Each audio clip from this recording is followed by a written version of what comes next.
This PSA was brought to you by the Peter G Show. You may have second thoughts after the show. Don't drink the faucet. We're really talented. We should get Oscars. Just pick out a car, for Christ's sake. No, my name is Peter. Yeah, I want. Here's good. Yeah. Madam Perry. I need to get back in the genie bottle. Louis from Pennsylvania, you're on. He likes it.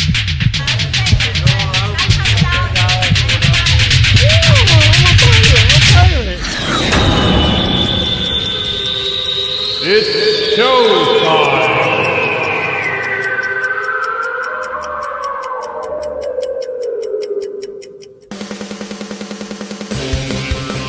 Peter G Show, Peter G Show, divorced dad, single dad, divorced dad, single dad, Peter G Show. Dun dun dun dun dun dun. Hey, it is showtime. It is showtime. Scrambling like usual. I want to say it's a holiday rush, but it's just the norm. How the hell is everybody? I see that Dan, God bless you, Dan, waiting at the helm. Merry Christmas to you too, brother. Merry Christmas. There's a lot of that. I love Merry Christmas. I love. But glad you got a good seat. You got in early to get a good seat. So thank you. Wednesday, right here. Life with Peter G, the Peter G Show. Today, December 17th, 1 week till Christmas. But every Wednesday, like clockwork, 6 p.m. Pacific, 8 p.m. Central, and 9 p.m. on the East Coast. Most of all, God willing. I say that because I mean it. And that's what we're going to talk about some things tonight. Like, life doesn't always happen the way you want it to. Especially around the holidays, it seems to intensify things. But yeah, I'll be sitting in this seat 1 week from tonight, Christmas Eve. Be spending Christmas Eve. I'll talk to you about that in a minute. But yeah, that's what we're going to do. Can't get any better than that. But tonight, I am doing my last little stretch on the hardships for a lot of people going through the holidays. Because I got to tell you, just this week alone, personally, I've experienced friends who have just recently had a loss and friends of mine who are no longer here. That's one portion or one way of hardships, especially during the holidays. It's like, it's bad enough having to go through this stuff in general, but it just is so amplified during the holidays. Because the holidays, let's face it, man, who does not want to be, happy and love and family and friends? It's like, Merry Christmas, Happy Holidays. We're all supposed to be together happily. But it doesn't, unfortunately, always happen that way. It's not always that way, and it is not always that way. And again, this week alone, people in my circle have experienced loss of a loved one this week alone. It's not only about losing people, missing people that were in your life, your family, your parents, your brothers, sisters, children, sadly, but there's all kinds of, struggles through the holidays. People that are estranged, they don't have connections with people anymore. People going through hard times financially. Just, it's the norm. It sucks. It happens, but on Christmas, it just amplifies at the holidays, Thanksgiving. I talk about this stuff all the time because it's, in my opinion, worthy of talking about. It's like, because I come back to the old adage, you're not alone. I get it. We get it. And maybe you want to talk about it. Maybe I'm going to turn the phones on early. And if anybody wants to call in and just share some experiences or talk about their struggles or talk about a past and how they've overcome it, I'm in. I really hope that somebody calls in and talks about this stuff, because you have no idea that possibly sharing your story, your experience, might be helping somebody else that's listening and going, wow. Speaking of somebody else that's listening, my brother. Da da da da. How's it going, Calex? Are you making my special meth pie that I like? Man. Thank you for tuning in. Stick around. I'm going to open up the phones later. Maybe you might be in the mood to share a story. But Merry Christmas, brother. But that's what we're going to do tonight. I got a few videos of the up-to-date life crap that we're going through, and I feel it's important too, and I'm probably going to end up playing them. But this is the whole, this is the main event, is getting through the holidays. There's, God knows, I watch Facebook like a fiend. And again, I hone in on Facebook because, number one, Facebook is doing really well. You guys keep on hitting that follow button. If you're strange and new to the show, do me a favor. Go to the official Peter G Show page and hit the follow button. You can comment if you're on the official Peter G Show page, just like Calex did, and Daniel. Dan's been a veteran. I've been thinking about it. Dan, you've been watching at least since 2018. That's pretty damn good. If there's an award to give out, it's going to you. You're one of them that's going to be a recipient. Putting up with me. But hitting the follow buttons and stuff like that. We're past 70,000 people now just that are officially following the show. Although, as I said, and I will continue to say, the analytics say that there's 12 times that many people on Facebook that view the show. But officially following, about 71,000 right now. I really would like to see it go over 100, real soon here. So just do me a favor, hit it. I'll try to make it worthy of. But I'll take that over 500,000 viewers just on Facebook. And I'll tell you why I like Facebook so much. Why I like Facebook is because, just like this, Pensacola in the house, another person that is true blue, tunes in, pays attention. What he thinks about it, I don't know. But Pensacola in the house, what's up, my brother? How's that knee holding up? But no jogging for you. But this is what makes the show. And again, YouTube, I want you to hit the subscribe on YouTube. I need all the help I can get. And I see that my people that are commenting from YouTube, which is great. I need all of those. It makes it better for me to be able to bring better stuff for you. Believe it or not, the show costs money. And this is nothing compared to what I want to do. Still working at it. I want to do show stuff. Da, da, da, da, da, ya, da, da, da, da. I wish I could be more with the fun entertainment as opposed to the real life agony stuff. But the fun entertainment, believe it or not, costs more money than doing what I feel is a more honorable thing and talking about real life. But I like regular entertainment, man. I just, people want to be happy. God knows there's no late night shows that are entertaining anymore. Unless, Gutfeld. I think Gutfeld's funny if you watch that. Other than that, everything else is just bashing. But they can't even bash fun, with really good jokes to bash with. Gutfeld has some good writers. They're bashing, but they're funny. Funny. They're good jokes. The jokes are free. Anyway, that's what we're doing tonight. But I do want to talk to you about next week. Next week is Christmas Eve, Wednesday, December 24th. And I'm going to spend it right here for those who may want to spend it with us. And on top of that, I'm going to pretty the place up a bit. And I'm going to bring Miss Tony Green on the show with me just to hang out and cut up, because she's a hoot, I think. Psychic medium, celebrity psychic medium Tony Green is going to be on the show just to sit in. And if those of you who spent Thanksgiving Eve with me, she was on the show. She kills me because as serious as she is with her gift that she has when if you really see her in action.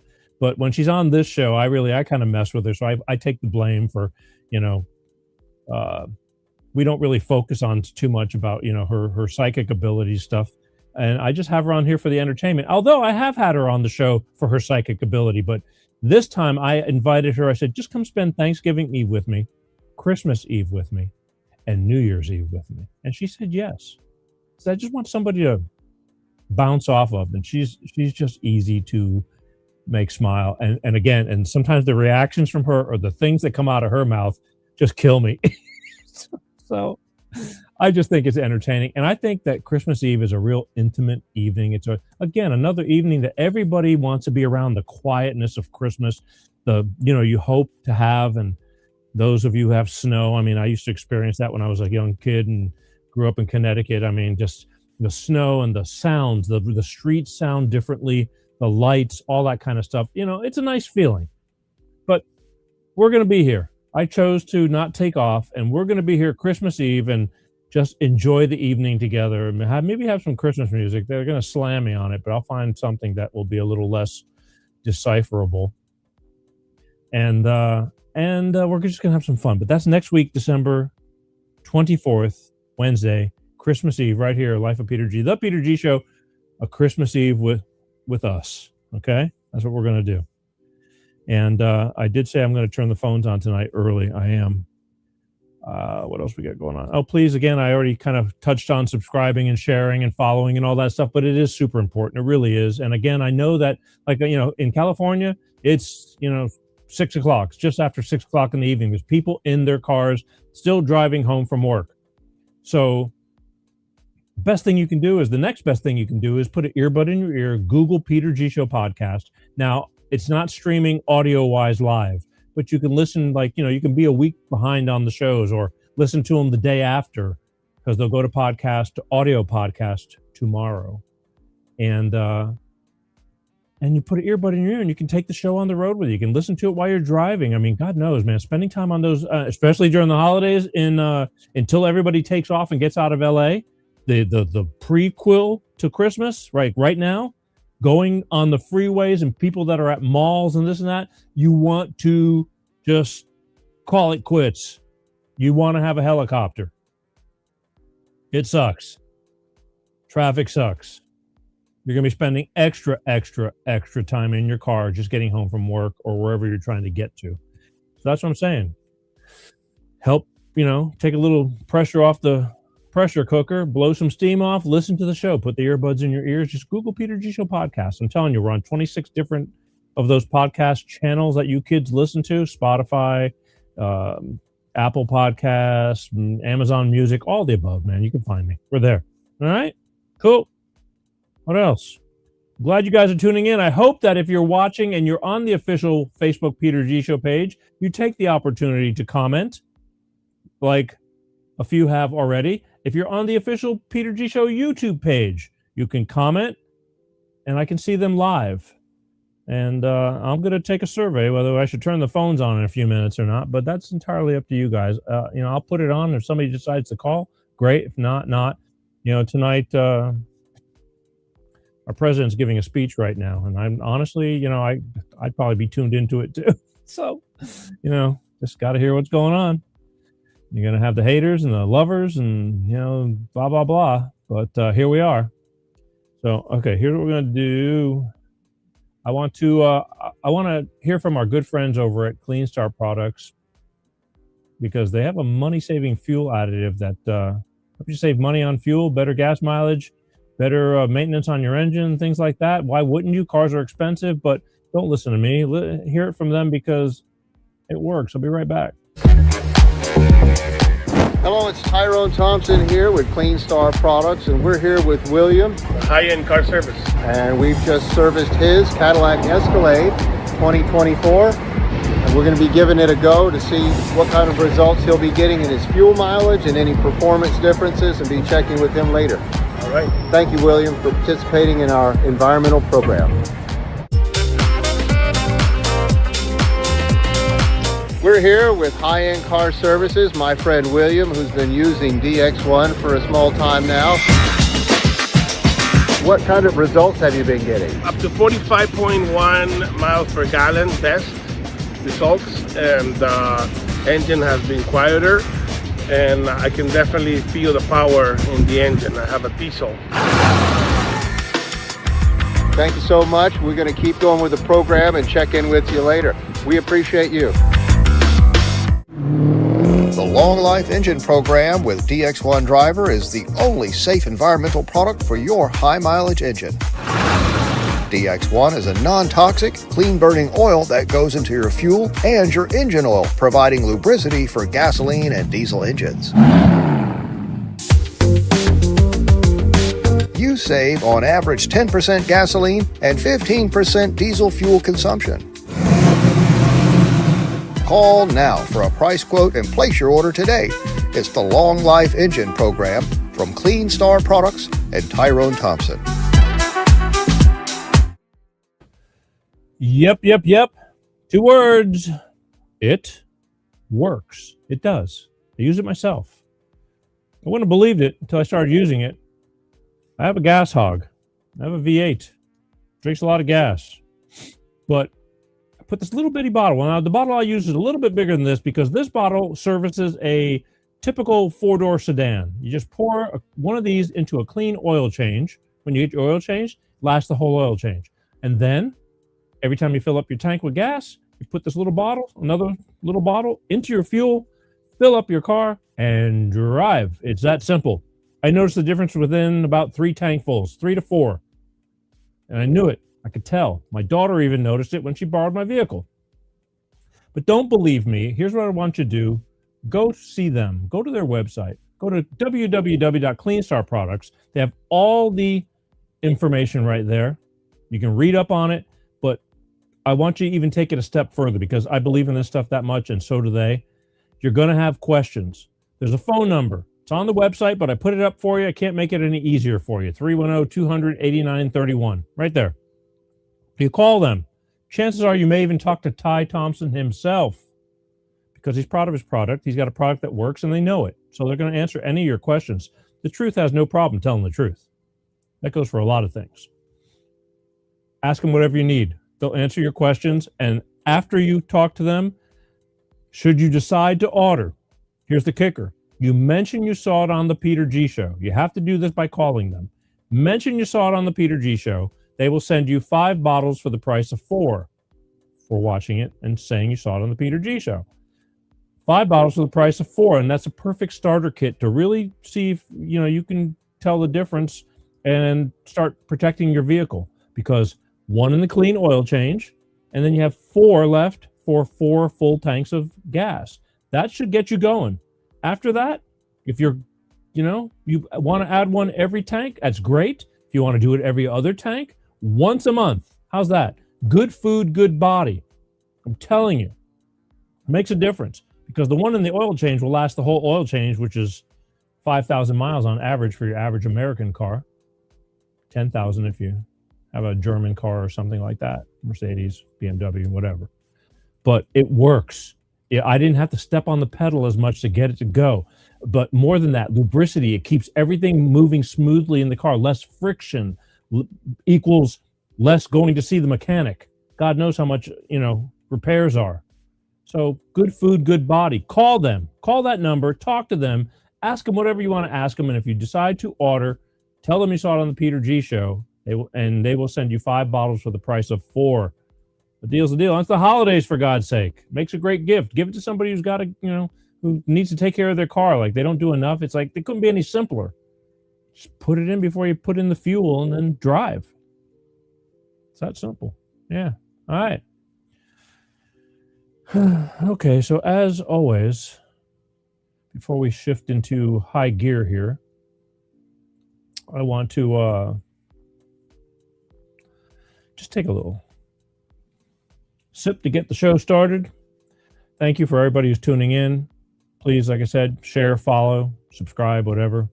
I appreciate you. I do. I know it takes a lot of effort to be dedicated to sit and watch a show. I mean, life is busy. But for those who do, I love you and salute. Oh, yeah. Smooth. Tasty. Yeah. Okay. So, oh, you want him too? What do you think about that, butthead? Smooth. Couldn't have said it better myself. All right, so let's I want to just tell you I should. Here's my question to you guys. Should I open the phone lines, put up a phone number, or should I not? I mean, for those watching, it'd be really nice if somebody, did I just whistle? Hey, Sam, it's really swell. Pork chops and applesauce. Oh, wow. Sorry. It's the medication. I know that there's so many people out there that have some kind of story. And a lot of people, the problem is they don't think their story is worthy of telling. But a lot of times it's because it's their story, they lived it, so it's not that big of a deal to them, or it's a big deal, but they don't feel like they want to tell it or whatever, but they don't realize how important it is to share these kind of things, because it helps other people when they're hearing it going, wow, it's not just me, which I learned a long time ago. That's why I do this every year, getting through the holidays, whether I have to talk and tell stories or hear a few from you. So if those of you who are possibly watching want to call in, I'll put the phone number up, but just comment, say, hey, yeah, no, put the phone number up, and then we'll see if anybody calls. And while we're, this happens a lot, and I don't expect a whole lot, but we don't need a whole lot. We just need a couple of people that are, the show goes by like that. I'd love to say we're banging out phone calls one after another, but I'm not set up for that anymore. I don't have a phone screener anymore, and it's times change. If we get busy like that, depending on the type of show, like things just kind of changed and life shifted. But if you're willing to call in and you're watching on either YouTube, the official Peter G Show Facebook page, that's the only way I can see the comment. Say, hey, yeah, turn the phones on, and I'll turn the phones on, and we'll talk about that stuff. But I personally, again, just this week alone, I watch everything. I hover over Facebook because a lot of people, everybody's telling people just need to get it out. They just have a need to get it out and or to be heard for everything. For everything. It's just human nature. And a lot of people, I have to go to the doctor tomorrow, prayers. I just saw one person, his stents aren't working, and now they want to do, triple bypass. That's scary stuff, especially when you're in bad shape. I've already, just this week alone, experienced 3 people that are in my loop. Well, 2 that passed away, and 1 of somebody who I'm kind of close to, whose somebody passed away. And it's Christmas time, and it sucks. It sucks. It sucks, period. Even though it's the cycle of life and this and that, I know that a lot of the people in my life that are, especially, friends that have passed away way too soon. And I've had to go through this week again. It happens all the time. But then you throw on the holidays, and I'm watching and listening to the people who are in the circle of the person who passed away, and their head's spinning. I get it. Been there, done that. And it's why, and why now. And let me tell you something. I don't think there's any good time to pass away. I just don't. I don't think there's any good way to pass away. Some people say, well, I'd rather go quick instead of suffering with the C word, or, who knows? Pick your poisons. But it sucks. That much I can assure you, for us, the living. It sucks. And, I watch this, and here we are when we're supposed to be in this environment or time period of the year that's supposed to be joyous and love, and it's Christmas and Hanukkah, whatever you celebrate. It's all about family and getting together, and And a lot of people, it's just not in them. You just don't have it in you. You're missing somebody, even who's passed away from a couple of years ago or 10 years ago. I got to tell you, no matter who you lose, if you love that person, you remember exactly how many years they've been gone, and you remember exactly how old they would have been. You just do. You can't remember to do something else every day of your normal life, but you will remember that kind of stuff. I can hear just about every person who's ever passed away in my life that was closer to me. I can hear their voice exactly in my head as if it was yesterday. True to tone, inflection, everything. But yet I can't remember if I told somebody something else yesterday that I spoke to today, and I'll repeat myself. Because I talked to a lot of people, and I don't remember who I said this to and who I didn't say this to, but certain things you carry with you. At least I do. And because they meant something to you. And it's hard. It's really hard. And you try to tell people, it's going to be okay. What else? I mean, what can you say? What can you say? There's so much stuff going on in life. I mean, it's just dragging us all over the place on top of it. And then you have your personal life and people, again, sick or ill. If you die of old age, I mean, you kind of look at it and go, well, God bless it, man. It can't get much better than that. Then you have people I've lost, like I said, somebody close to me. That real, I've just known this person for close to 50 years, since I was 16. Let's see, I'm 97 now. Do the math. I don't know. Known him since I was 16, 40 something years. And I didn't see him every day. We didn't call up, and talk on the phone every day or anything like that. But we had a lot of experiences through those years, on and off. There'd be huge gaps in between. But our friendship still remained. Like when I saw this person, it was just like you didn't feel the time loss. That happens a lot with me, with people that I consider friends, because we just feel like we're picking up where we left off. Now, granted, a lot of stuff goes on in between that time period that we do miss. But our feeling, when I see the person, you don't feel like a stranger, like you're starting over again. And this person died of a heart attack. It's a friend of mine.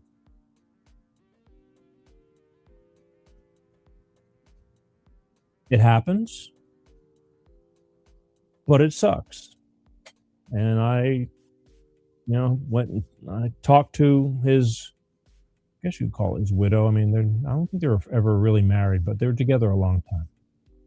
And I mean, what do you say? What do you say?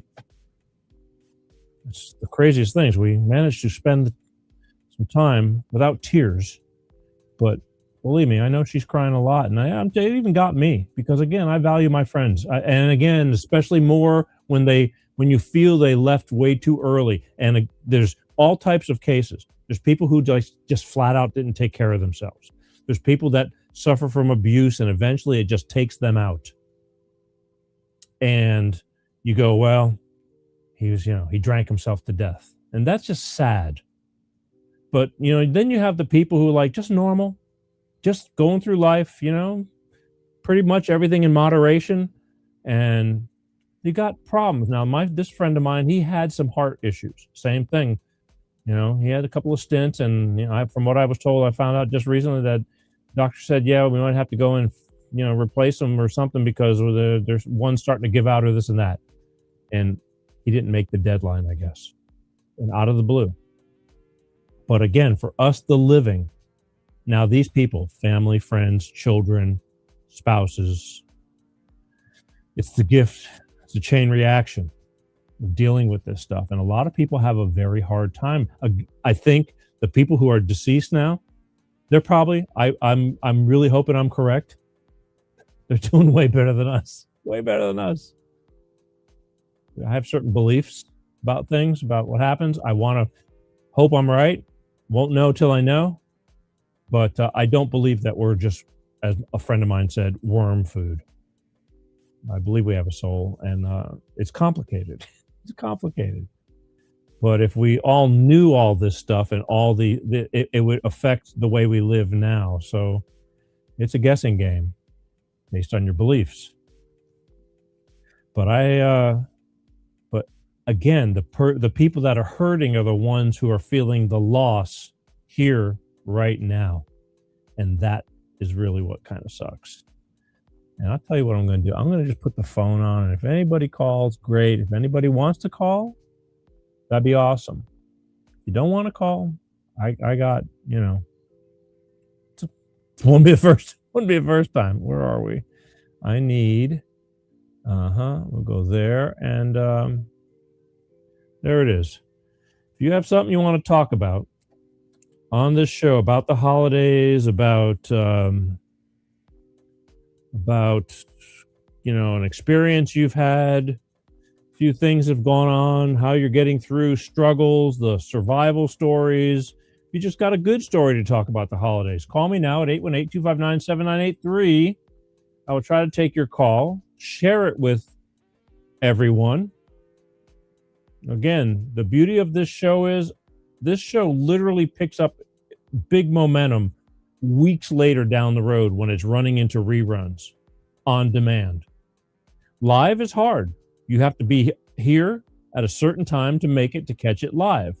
But there's a lot of people, way more people, that watch this show after it's not live, because any way that you see it, it's better than not seeing it. They may catch it 2 months from now, a month from now, tomorrow. But so long as you're watching, that's all that really matters. And these stories definitely help people get through. And I know it does, because I've been doing this for a bunch of years. I think I've done getting through the holidays since the inception of this show. Because when I started this show, it was all about surviving divorce and single parenting, because that tears you up, splitting your children in half, hoping that it doesn't screw up their brains. And then you get to the holidays when you're at the peak of emotions. And if you don't have a good relationship with your ex while you're going through the holidays, it could be really horrible. And it has been for me. It's in the past, but I got the stories. Or I got the t-shirt. Wish I didn't. But either way, so I started talking about getting through the holidays back when I was going through that stuff, or after I had gone through that kind of stuff, to say, wow, this is real. And the holidays just make everything even harder, because it's the holidays when you're supposed to have unity, love, and joy, and you're at each other's throats in divorce courts and this and that, because it's stupid, because that's what anger does. When you're going through that stuff and you're trying to keep it together, but you're miserable. I mean, it just eats at you, because, you want to have a good time. And who doesn't throw wrenches in the fan during the holidays? And that's another aspect of getting through the holidays. Family issues, divorce stories, losing loved ones. I mean, you name it. There's a million of them, but it's all revolves around getting through the holidays. Getting through the holidays. One thing I want to talk about, I'm going to shift gears just for a minute, but I've been talking about the Bill Gates stuff and digital IDs and all this kind of stuff. And a lot of people are paying attention because it's real.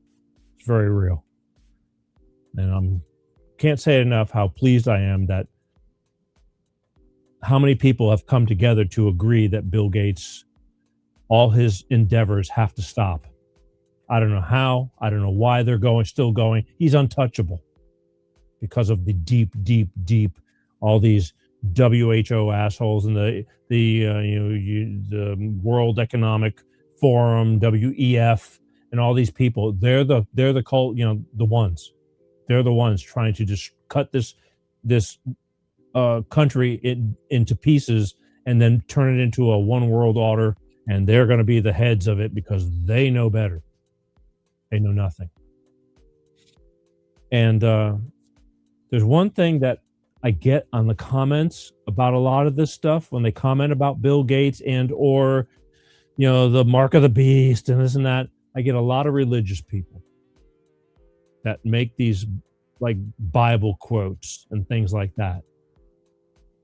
God bless you.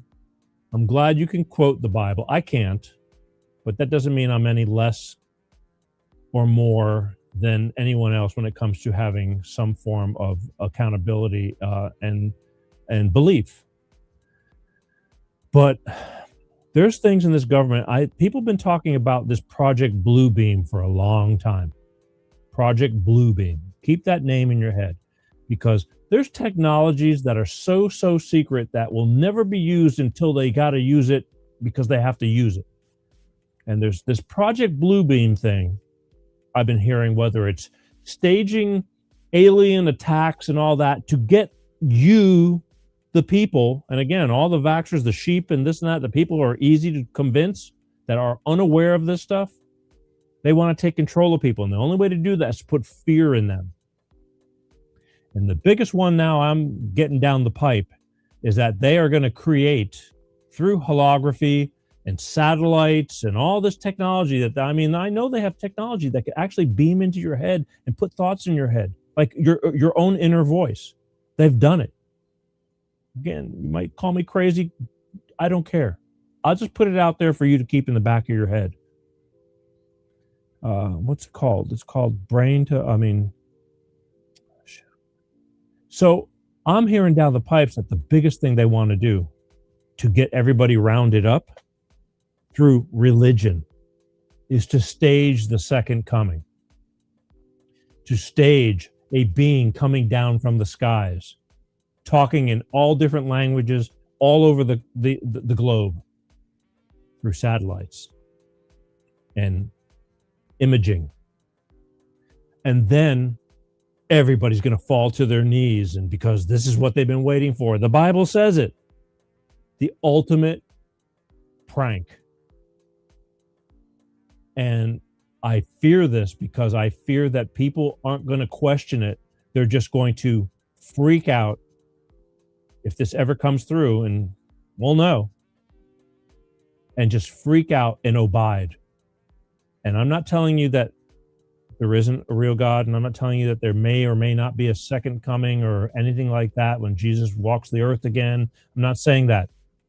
I'm saying that if by any chance something like this should happen, I would still take it real slow and question it, because there's some really evil people in this world that are doing all these things like the old jab and COVID and the digital IDs and fake foods and all this stuff. And all they wanted, that they realized that the one thing they don't have, especially here in the United States, is the belief of the people. They've managed to con a bunch of other places to give in and conform. But the will of the people in the United States, majority, maybe about 80 million, maybe more, aren't playing this crap. But you get something as, how do you do that? You don't know what's going on, and it happens. People are going to freak out. They are going to freak out. And I know there's a lot of gullible people, and I want to believe that the real deal could happen. But I don't put it past the deep evil ends of the deep state and the world governments and the underground things that are going on, because I promise you, there are weapons and things that make weather change and earthquakes that are happening that are caused by humans through technology, and they'll never admit it. They sit on that stuff. They're developing more and more.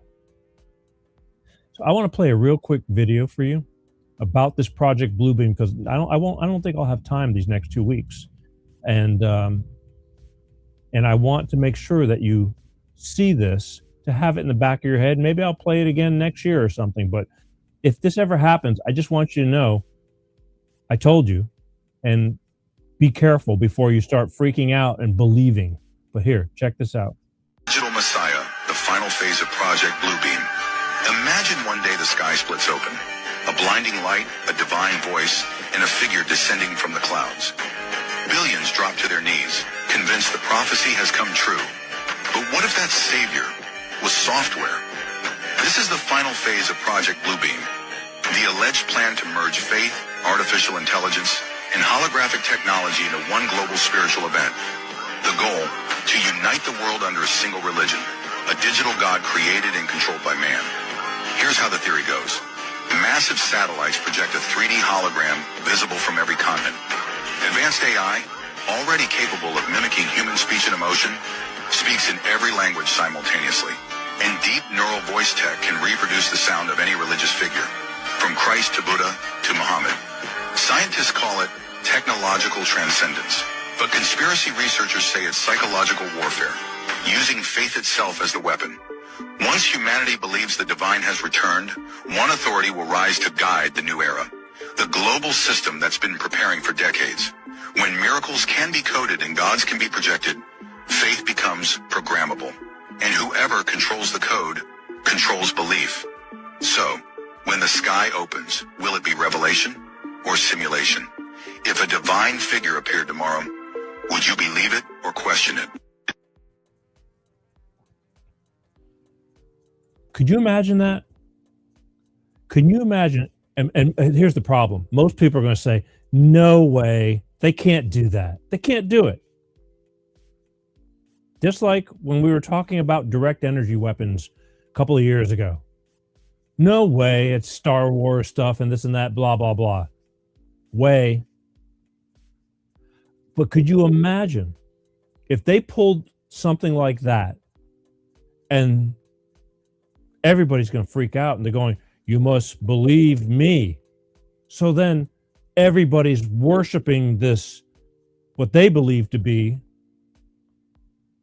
the return of Christ or whatever their religion is, because it'll be in all different forms. And then you're told to follow. And why wouldn't you? You've been believing all these years. You were raised to believe. And all they're doing is steering you into their narrative. They have their artificial leader. So they got a total grip on you because you believe that's who it really is. It's going to be tough. I'm telling you, they're going to stop at nothing. You may say I'm crazy. These things do not come out because there's nothing else to do. We talked about all kinds of things. I mean, who would have imagined you can just talk to Siri or now all these AIs and they answer your questions instantaneously? 25 years ago, who could have thought that?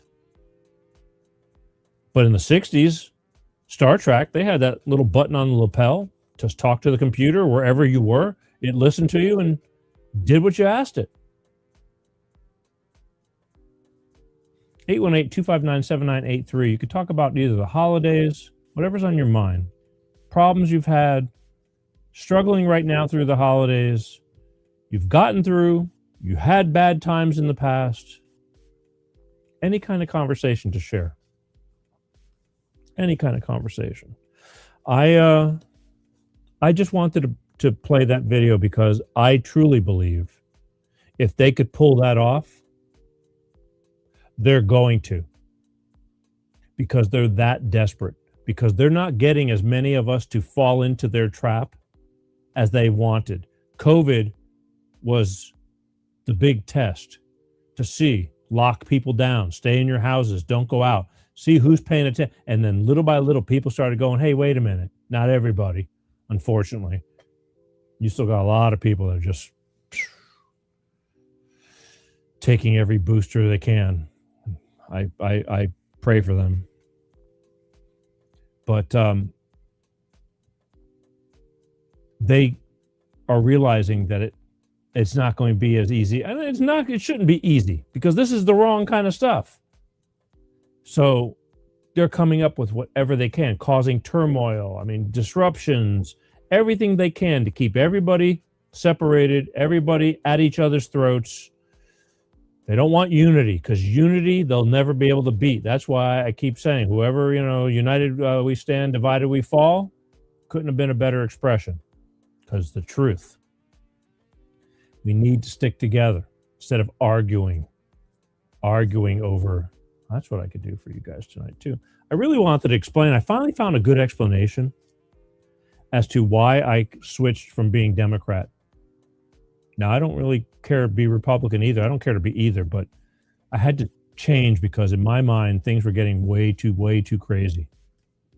And I found a good explanation because, I don't want to argue with people. I believed in, I'm taking that phone number off. I'll put it back up again if should you decide, but I'm not going to, there's days when people are willing to talk and days when they just want to watch and hear from somebody else or hear something. And I'm cool with that. But,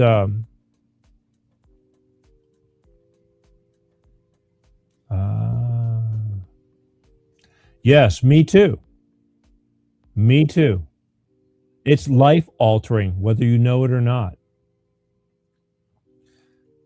And you can tell people till you're blue in the face. I know people who've gotten multiples, like they're on their 4th or 5th,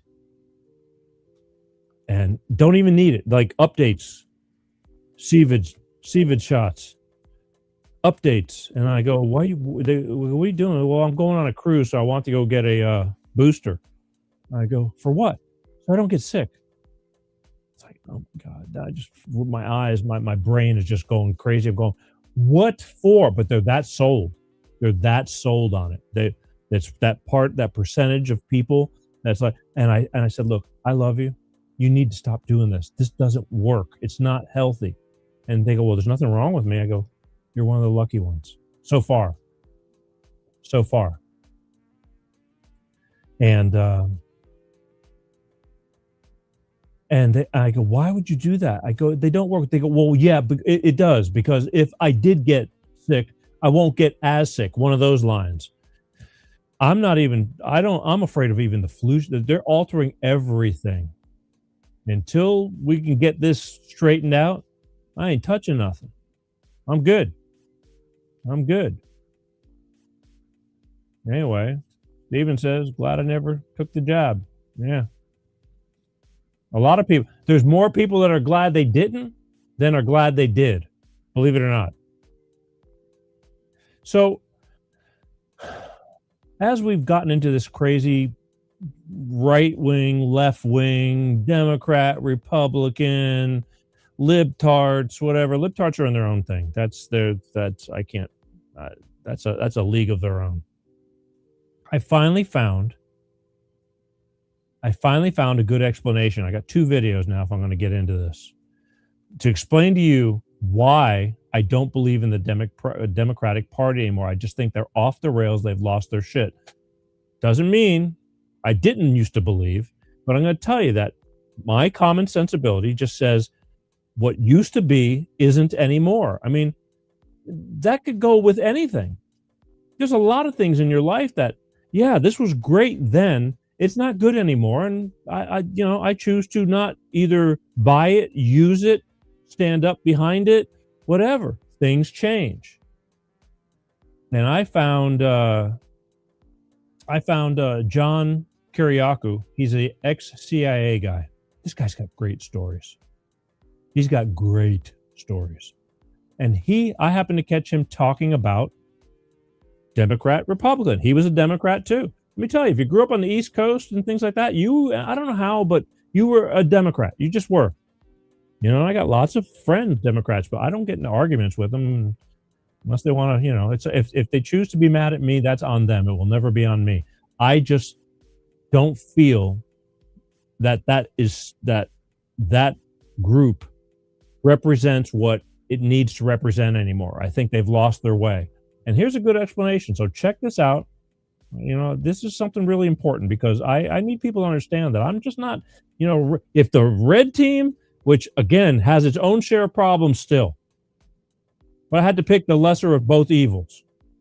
But I don't give a shit. I'll switch in a second. I'm just trying to get some stability here, which how you could think that the blue side is got that stability is delusional. But here you go. This is John Kiriakou talking about how he switched teams too. This story is basically ditto for me. Pretty much what I would have said, but he says it better, and I like letting him tell the story. So here you go. Good morning, citizens. Your overnight account balances have... Oh, and that's not the right one. Here, where the hell is it? Oh, there's Butterfingers. Whoopsie. Here you go. My position is between 2016 and 2024, we've seen a slow motion watershed led by Donald Trump, where the parties are switching sides again. Maybe not all the way. Yeah, not all the way, but like yes. we saw in 32. Yeah. But it's the Republicans who are the anti-war party, for example. It's the Republicans who are the Labor Party. Listen, when 67% of organized labor families, union families, vote Republican, nuts. That's nuts. That's pretty nuts. Yeah. I mean, Reagan wished he had numbers like that. And he won a majority, not like Trump did. Not like that. So couple that with the fact that the Democrats just have no idea what they're doing right now. It's just a state of chaos over there at the DNC. We don't even know who the Democratic Party's leaders are right now. There are 4 or 5 people who claim to be the leaders of the Democratic Party. Are they? Really? You know, it's a handful of things. Mm-hmm. It's so fit. This is why I feel like it's a uniparty system, because if you gave anyone with a normal head the power to go like run the DNC tomorrow, they could win over the country immediately. Yeah. Cut the woke shit. Right. Cut the trans shit. Cut the It killed vaccine them. shit. Mhm. Cut the fucking don't look at the border shit. Cut the endless war shit, which I will correct one thing. There is still a contingent of the Republican Party that does support Yeah, and they came out, they reared their heads this week. Yes. Yes. And then I forget what the 6th one is. There's one more I have in there somewhere. But these are very common sense type things. By the way, stances that like Obama had 10 years ago. Yes. You know?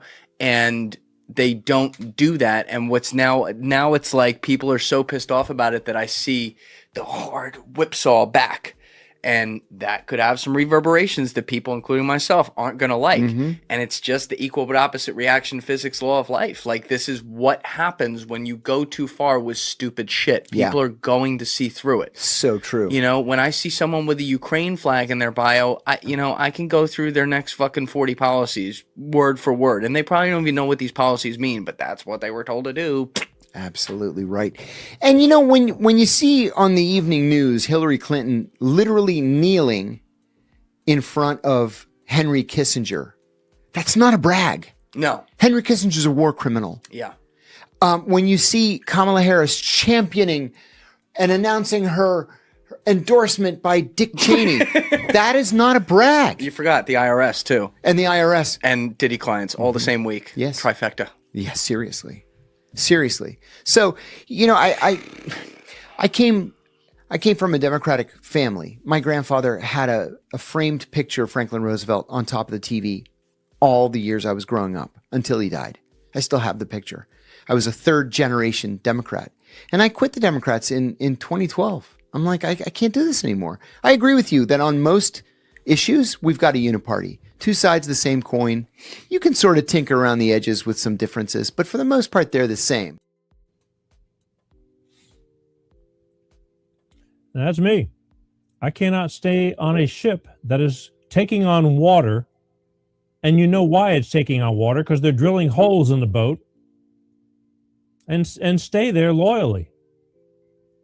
And I got to tell you, if you look at the Democratic Party now, there's just a bunch of wild stuff going on. It's like everybody's separate. You got the crazies, and then you got the old schools that are still, but nobody's going in the right direction.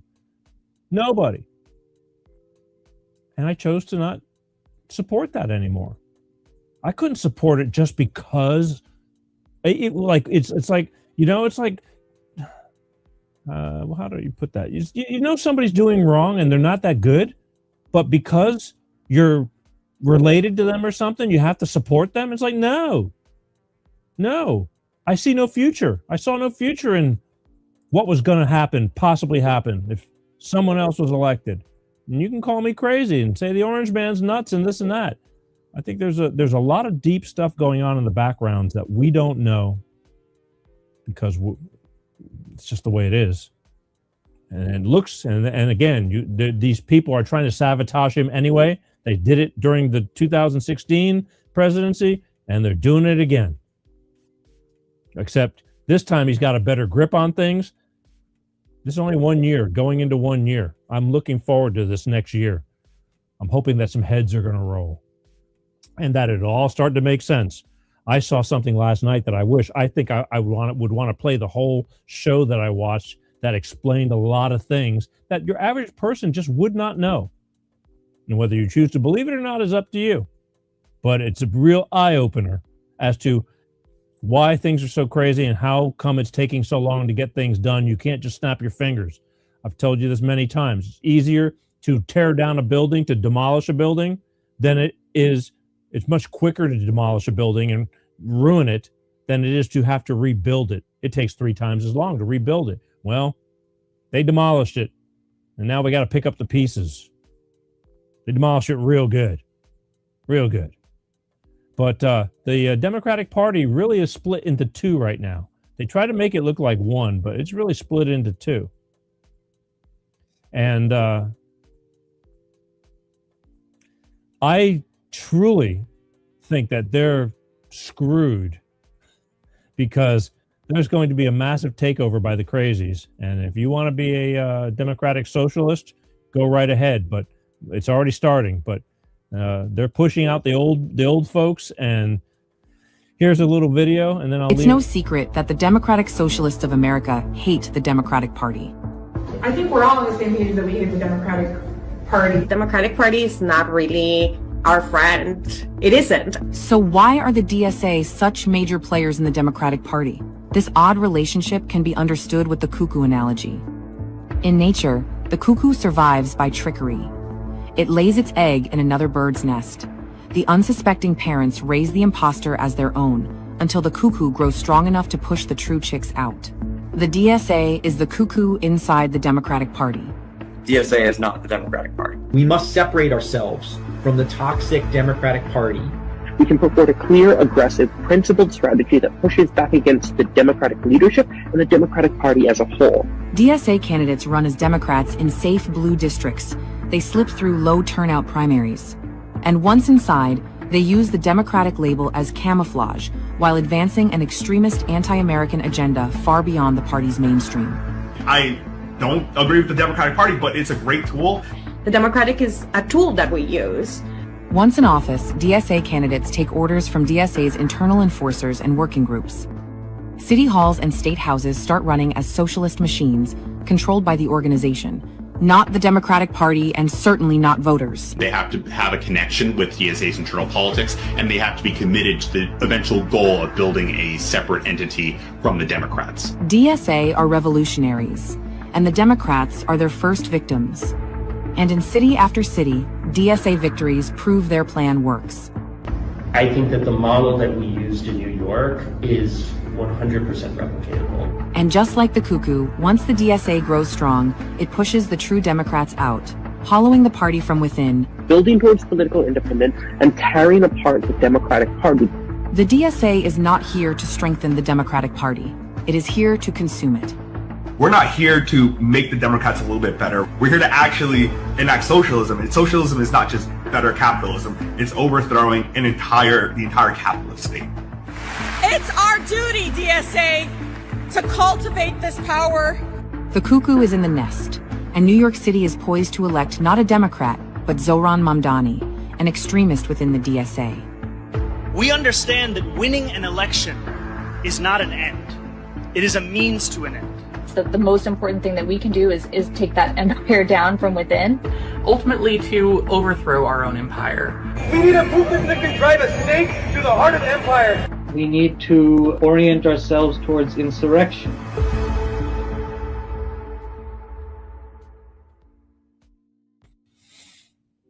Can you believe that? They want to destroy their own party with their own party of democratic socialist communism, basically. You can call it what you want. But that's what's going on. And you got your AOCs and all these, the crazies and your Crockett's, and they're all screaming and yelling. But you know what? They're getting people. They're getting people because there's no leadership. That's kind of sad. And what's Dan saying? Oh, I got something on here. Angela Rapino calling Moss. I can't read. It's not in English. I don't have a translator. I mean, I can't transform it into English. But for those of you who can read it, there it is. That's a first. That's a first. But I got to tell you, I'm sorry. I'm sticking to my guns because I know crazy when I see it. It's not that hard to notice. But then again, if you are, part of your brain has got that tuning, it looks like good stuff to you. It's insane. Let's Dan say, put the phone up, number up if you want to. Am I getting your juices flowing, Dan? Oh boy, shall we? Okay, let's got you going. I don't think it's probably Christmas stuff that hit you, did it? But where are we at? The phone number, Dan, is where is it? Oh yeah, 818-259-7983. I think Dan's got something on his mind. I'm not sure. We'll find out. That's for sure. But if he wants to call.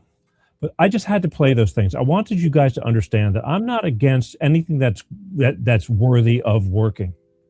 I'm not. I have your number on you. Okay. You have the show number on the phone, on your phone. Okay, well, I don't know. I guess, did you want me to put the phone up because people are going to call, or you wanted to talk? Because again, I'm just glad. I don't mind that people are watching and listening. I really don't. I think that's a good thing.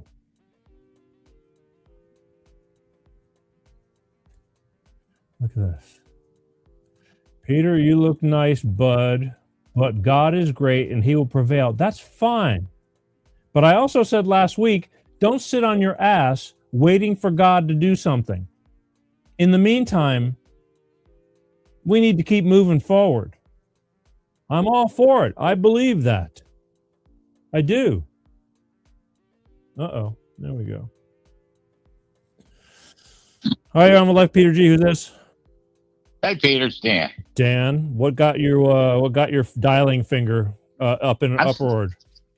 Oh, the politics is definitely. But I was actually thinking back on the Christmas time and the bit of a depression and that kind of thing, because I just wanted to share with whoever's listening that in November of 11 years ago, I lost my son who was 29 from cancer.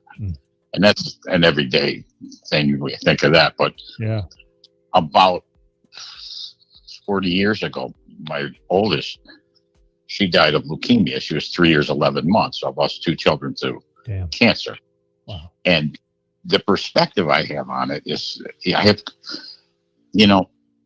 it's interesting because I thought this, whatever God there was, he hated me. It was like a punishment. And then that is bogus, but that's how I felt for years. And I drank a long time, and I've been sober for almost 29 years now. So I haven't had a drink 29 years, which is wonderful. Yeah. The point I'm making is when Danny died, before he died, I was in New York, and he called me. He said, "Dad, you worked hard all your life. You're a firefighter and took care of us kids. I want you to come down. Let me take care of you the rest of your life." In Myrtle Beach, that's where I live. Uh-huh. And so I said, okay, which normally I would argue about it. No, I don't really want to. So I went down. So I got to spend the last 15, 16 months of his life with him.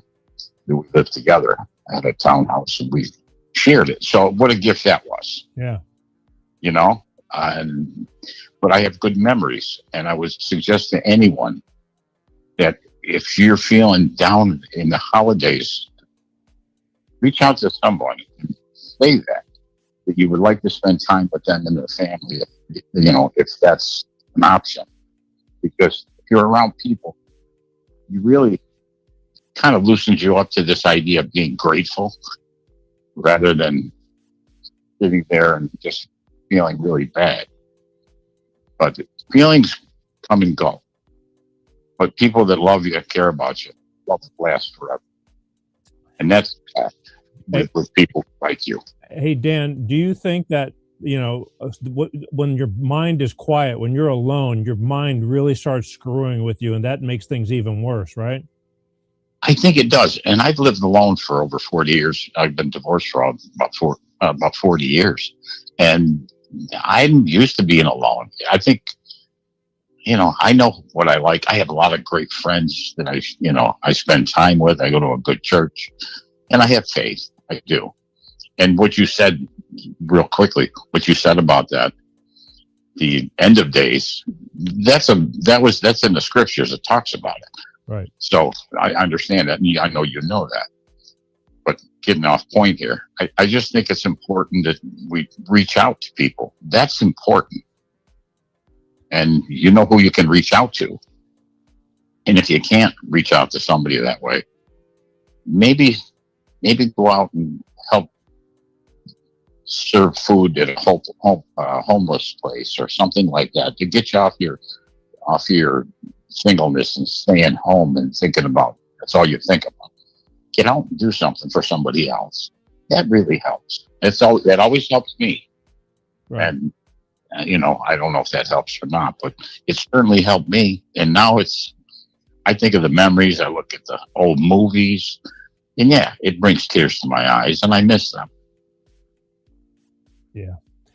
But anyway, I want to share that with you. I don't want to keep you. No, it's good that you did, even though I appreciate you calling in. Again, you're a long time, veteran of being in here, but, so you know how it goes. I mean, people need to hear this stuff. I mean, my God, losing one child, I can't even imagine, never mind two.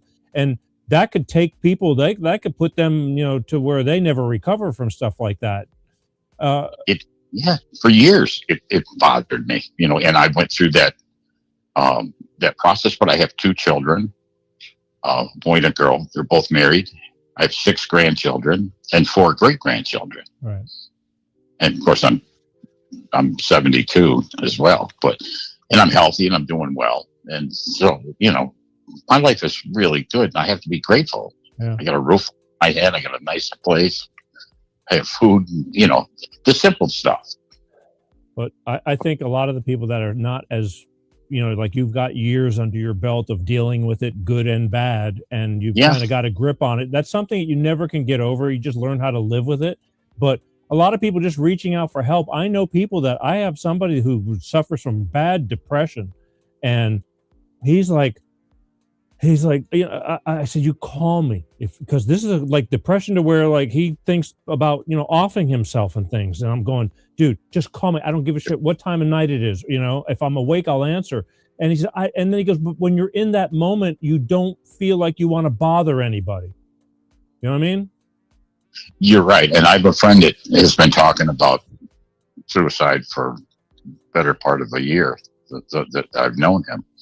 But he's also coming to grips with it, that it's a permanent solution to a temporary problem. That in that phrase that I've heard so many times, you just, what you do, you're done. Yeah. And a lot of people who commit suicide, veterans, I have friends, veterans and stuff, but it seems to be reaching out and dealing with your friends. You know your friends, and if you don't have friends, you have to go out and do something for somebody else. And maybe I'm missing something, but I think there was a time I didn't want anybody around me. That's the problem. That's where you get right. You got to go through the ups and downs. I mean, nobody just can easily. I mean, again, this passing of a friend of mine here, just for his widow, so to speak. It's only been days, and she's expecting to recover. They say it's only been a couple of days. You cry your eyes out, do whatever you need to do. It's what are you gonna do? I mean, no, but it will get easier to live with. But you can't just snap your fingers on emotions. That's tough. No, you can't. You're absolutely right, Peter, and I agree with you. Yeah. And, and I've had friends came to my house and knocked on the door and how you doing? Let's go for a walk or and I did. Yeah. But I was, I learned a lot because I'm grateful. I'm grateful for the time he was, like my son, that he was there. Yeah.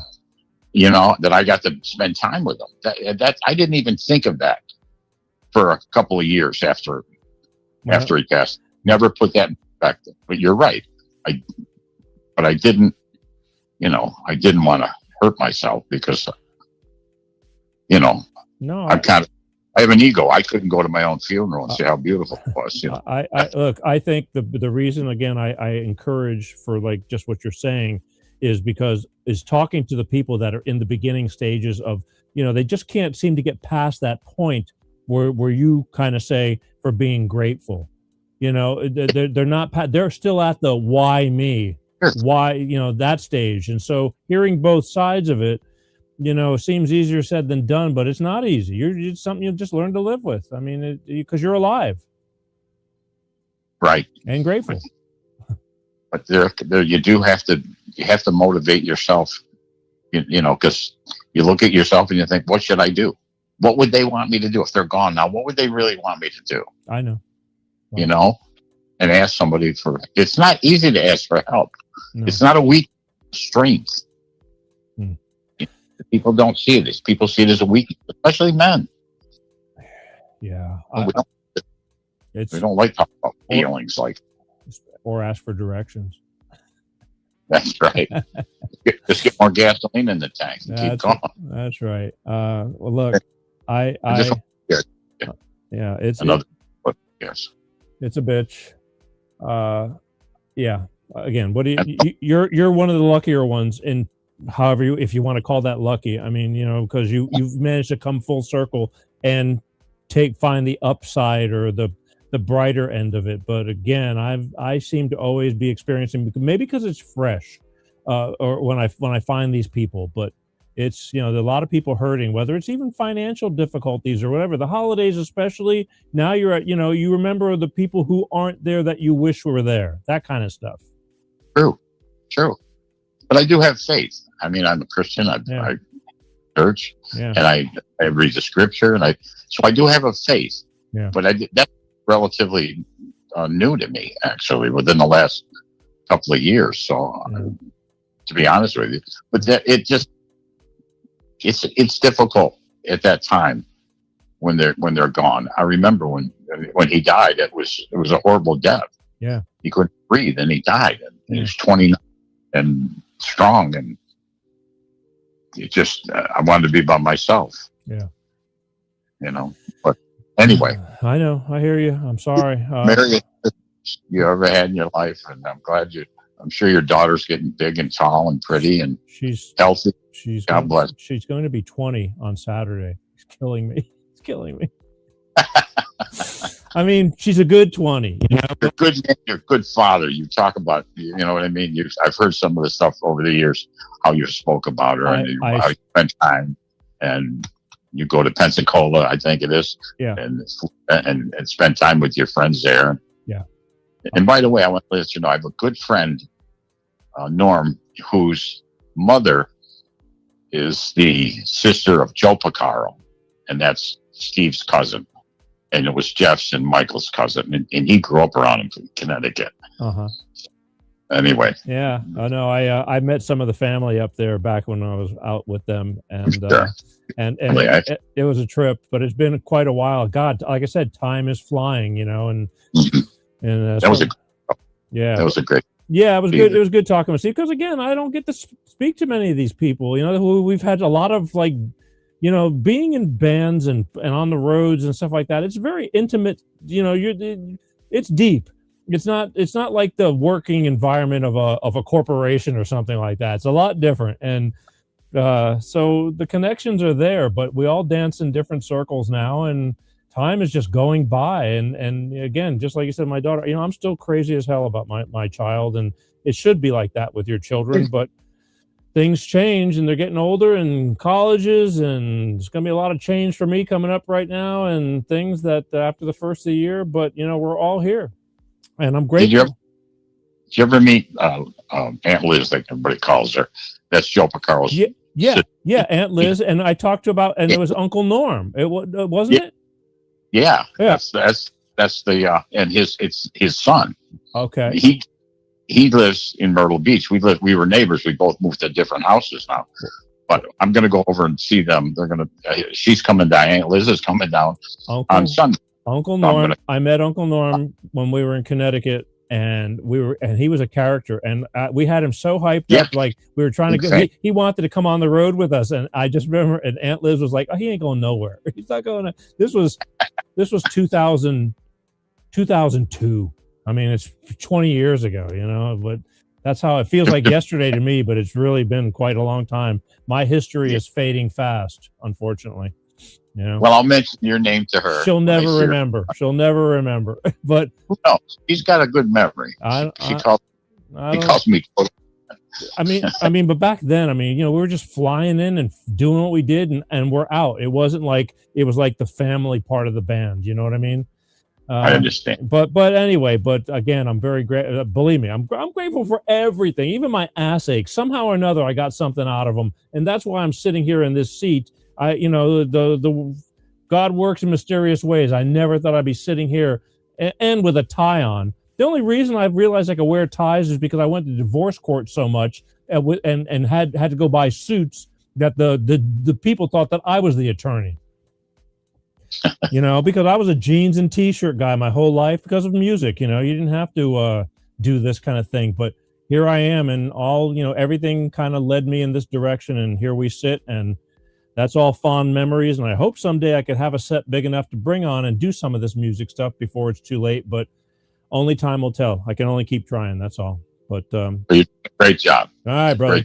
Merry Christmas. If I don't talk to you, I hope you join me next week. I got Tony Green on. She's a hoot.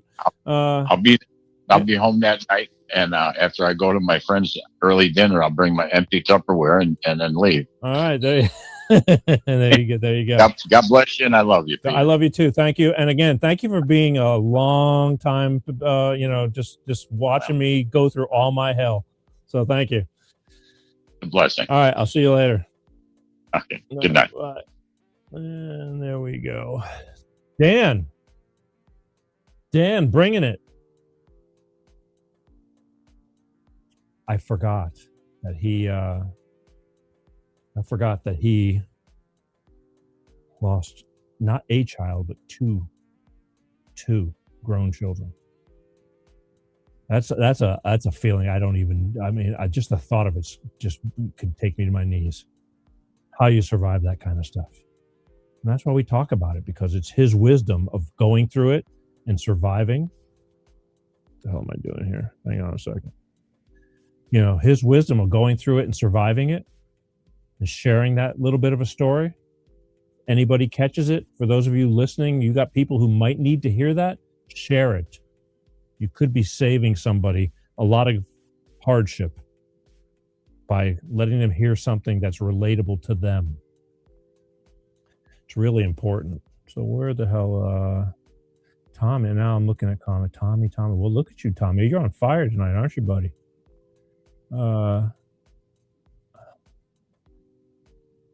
Here, Tommy. Take it real quick. I only got a few minutes left, but 818-259-7983, Tommy. 818-259-7983. I'll take your call. I got a few minutes left, and then we're going to call it a day. Till next week, Christmas Eve. If you want to call me, 818-259-7983. We can try. I'll give you 10 seconds, but I don't hear from you because I got to shift gears. 818-259-7983. I know there's an 8-second delay. And then can you get your fingers together? Can you get a pen and pencil? Don't forget, next week, celebrity psychic medium Tony Green is going to spend Christmas Eve with us here on the show. We're just going to talk stuff. 818, Tommy, 259-7983. Going once.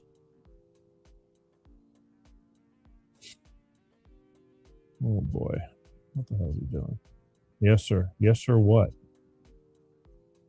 Call the number. You said you've been saying you wanted to call me. I'm letting you call me. 818-259-7983. Okay.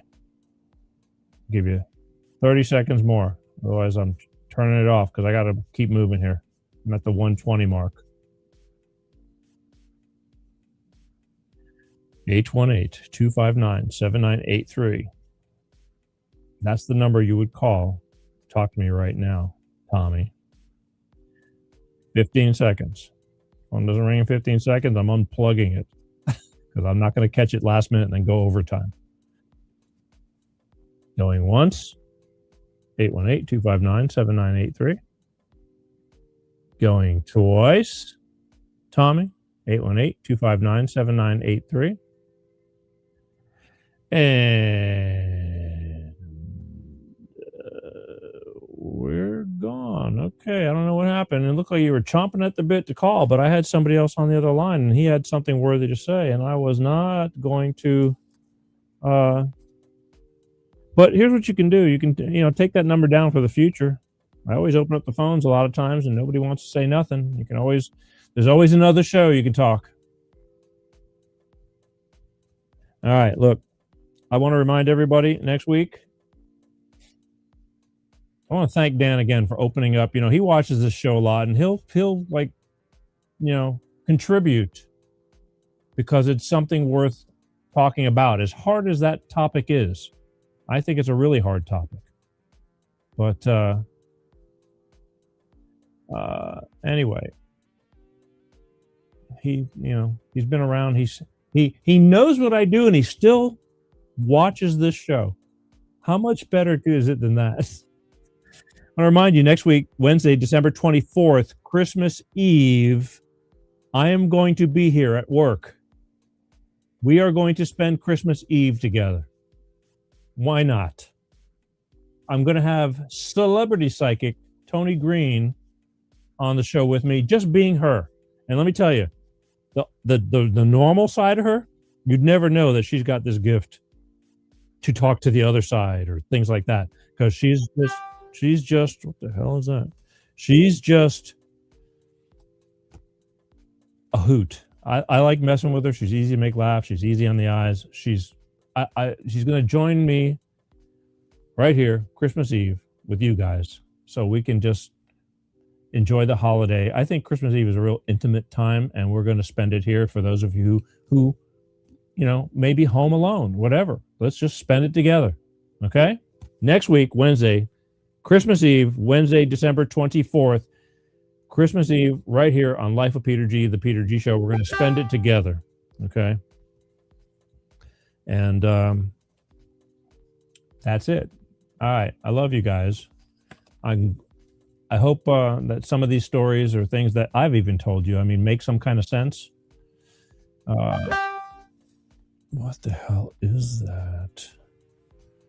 I hope it makes a lot of sense, but we'll pick it up next week. Next week, we're just going to enjoy Christmas Eve, and that's where we're at. Any comments? You could always write to the Peter G Show at info@petergshow.com. Tell me what you're thinking. Maybe you got something you want to, I get people that write me that want to come on the show, wrote a book, talk about certain topics, this and that. Please share, follow, and subscribe. If you're on YouTube, subscribe, hit the subscribe button. It's that easy. It doesn't hurt anything. If you're on the official Peter G Show page, hit the follow button.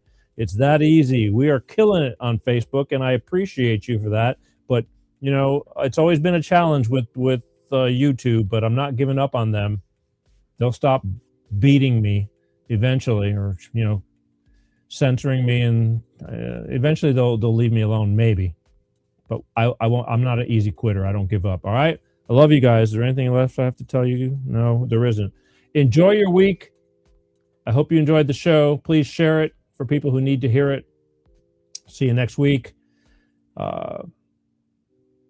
Stay out of trouble. Don't, the holidays are a little bit stressful. Traveling, shopping, driving, all the above. Please be patient. All right. Be kind. Be kind. Be kind. You don't have to take a bunch of crap from people, but you don't know what they're going through. So just take a breath before you speak. You don't have to be an ass. Just kind of let it go. Don't escalate situations that don't need to be, all right? My name is Peter G. I want to thank everybody for watching. I do. I love you for it. I know what it takes, and I appreciate it. I'll see you next week right here with celebrity psychic medium Tony Green as we spend an intimate night of Christmas Eve. I don't think it can get any more personal than that. And I hope you join me, all right? I love you guys. See you next week. And what? I just blanked out. And oh yeah, and peace out. Peter G Show, Peter G Show,